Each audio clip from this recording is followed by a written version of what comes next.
நீதிபதி செம்மல் மீது நடவடிக்கை எடுக்க பரிந்துரை சொல்லியிருக்காங்க. தனிப்பட்ட விரோதம் காரணமாக காஞ்சிபுரம் டிஎஸ்பி சங்கர் கணேஷை சிறையில் அடைக்க மாவட்ட நீதிபதி செம்மல் உத்தரவிட்டது விசாரணையில் உறுதியானது. எதனாலங்க? தனிப்பட்ட விரோதம்.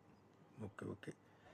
ஹைகோர்ட் உத்தரவுப்படி நீதிபதி செம்மல் மீதான புகார் குறித்து நடத்தப்பட்ட விசாரணையில் குற்றச்சாட்டுகள் உண்மை என கண்டுபிடிச்சிருக்காங்க. ஆக்சுவலாக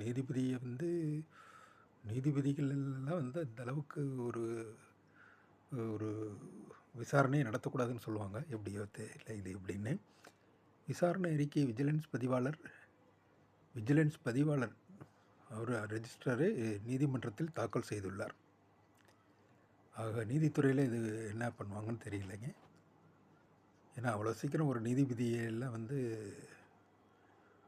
ஒரு ஒரு குற்றவாளியால் ரேஞ்சுக்கெலாம் கொண்டு போக மாட்டாங்க. என்னன்னு பார்க்கலாங்க அப்படின்ட்டு. நன்றி, வணக்கம்.